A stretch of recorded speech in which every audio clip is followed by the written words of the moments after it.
بسم اللہ الرحمن الرحیم۔ نشئی ٹی وی کے خواتین و حضرات، یہ واقعہ اس طرح ہے کہ قارون حضرت موسیٰ علیہ السلام کے چچا یسخر کا بیٹا تھا۔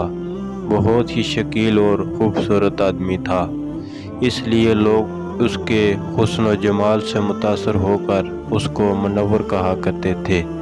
اس کے ساتھ ساتھ اس میں یہ کمال بھی تھا کہ وہ بنی اسرائیل میں تورات کا بہت بڑا عالم تھا اور بہت ہی ملنسار اور بااخلاق انسان تھا، اور لوگ اس کا بہت ہی ادب و احترام کرتے تھے۔ لیکن بے شمار دولت اس کے ہاتھ آتے ہی اس کے حالات میں ایک دم تغیر پیدا ہو گیا اور سامری کی طرح منافق ہو کر حضرت موسیٰ علیہ السلام کا بہت بڑا دشمن ہو گیا اور اعلیٰ درجے کا متکبر اور مغرور ہو گیا۔ جب زکوٰۃ کا حکم نازل ہوا تو اس نے حضرت موسیٰ علیہ السلام کے روبرو یہ عہد کیا کہ وہ اپنے تمام مالوں میں سے 1000 خواہوں حصہ زکوٰۃ نکالے گا، مگر جب اس نے مالوں کا حساب لگایا تو ایک بہت بڑی رقم زکوٰۃ کی نکلی۔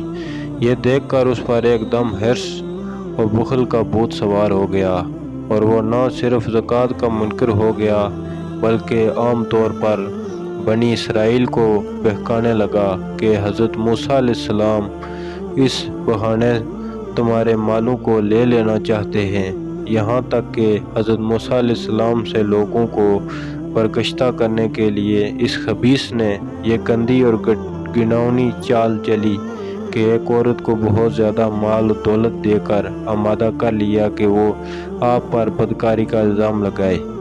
چنانچہ عین اس وقت جب کہ حضرت موسیٰ علیہ السلام وعظ فرما رہے تھے، قارون نے آپ کو ٹوکا کہ فلانی عورت نے آپ پر بدکاری کا الزام لگایا ہے۔ حضرت موسیٰ علیہ السلام نے فرمایا کہ اس عورت کو میرے سامنے لاؤ۔ چنانچہ وہ عورت بلائی گئی تو حضرت موسیٰ علیہ السلام نے فرمایا کہ اے عورت، اس اللہ کی قسم جس نے بنی اسرائیل کے لیے پہاڑ کو پھاڑ دیا اور عافیت و سلامتی کے ساتھ دریا کے پار کرا کر فرعون سے نجات دی، سچ سچ کہہ دے کہ واقعہ کیا ہے۔ حضرت موسیٰ علیہ السلام کے جلال سے عورت سہم کر کانپنے لگی اور اس نے مجمع عام میں صاف صاف کہہ دیا کہ اے اللہ کے نبی، مجھ کو قارون نے کثیر دولت دے کر آپ پر بہتان لگانے کے لیے آمادہ کیا ہے۔ اس وقت حضرت موسیٰ علیہ السلام ابدیدہ ہو کر سجدہ شکر میں گر پڑے، اور بحالت سجدہ آپ نے یہ دعا مانگی کہ یا اللہ، قارون پر اپنا قہر و غضب نازل فرما دے۔ پھر آپ نے مجمع سے فرمایا کہ جو قارون کا ساتھی ہے وہ قارون کے ساتھ ٹھہرا رہے، اور جو میرا ساتھی ہو وہ قارون سے جدا ہو جائے۔ چنانچہ 2 خبیثوں کے سوا تمام بنی اسرائیل قارون سے الگ ہو گئے۔ پھر حضرت موسیٰ علیہ السلام نے زمین کو حکم دیا کہ اے زمین، تو اس کو پکڑ لے، تو قارون ایک دم گھٹنوں تک زمین میں دنس گیا۔ پھر آپ نے دوبارہ زمین سے یہی فرمایا تو وہ کمر تک زمین میں دنس گیا۔ یہ دیکھ کر قارون رونے اور بلبلانے لگا اور قرابت اور رشتہ داری کا واسطہ دینے لگا، مگر آپ نے کوئی التفات نہ فرمایا، یہاں تک کہ وہ بالکل زمین میں دنس گیا۔ وہ منحوس آدمی جو قارون کے ساتھ ہی ہوئے تھے لوگوں سے کہنے لگے کہ حضرت موسیٰ علیہ السلام نے قارون کو اس لیے دنسایا دیا ہے کہ قارون کے مکان اور اس کے خزانوں پر خود قبضہ کر لیں۔ تو آپ نے اللہ تعالیٰ سے دعا مانگی کہ قارون کا مکان اور خزانہ بھی زمین میں دنس جائے۔ چنانچہ قارون کا مکان جو سونے کا تھا اور اس کا سارا خزانہ سبھی زمین میں دنس گئے۔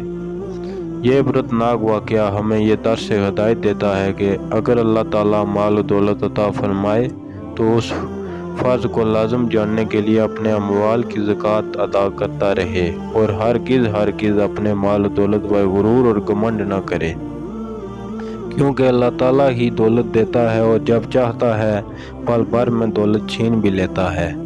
ہر وقت اس کا دھیان رکھتے ہوئے تواضع اور انکساری کی عادت رکھے، اور ہرگز کبھی ان انبیاء و اولیاء و صالحین کی اعزاز رسانی و بدگوئی نہ کرے کہ ان مقبولان بارگاہ الہی کی دعا اور بددعا سے وہ ہو جایا کرتا ہے جس کا لوگ تصور اور خیال بھی نہیں کر سکتے۔ واللہ تعالی عالم۔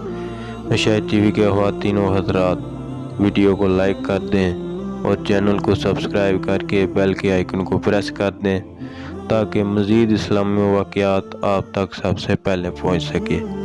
اگر زندگی نے وفا کی تو ایک نئی ویڈیو کے ساتھ آپ کی خدمت میں پھر حاضر ہوں۔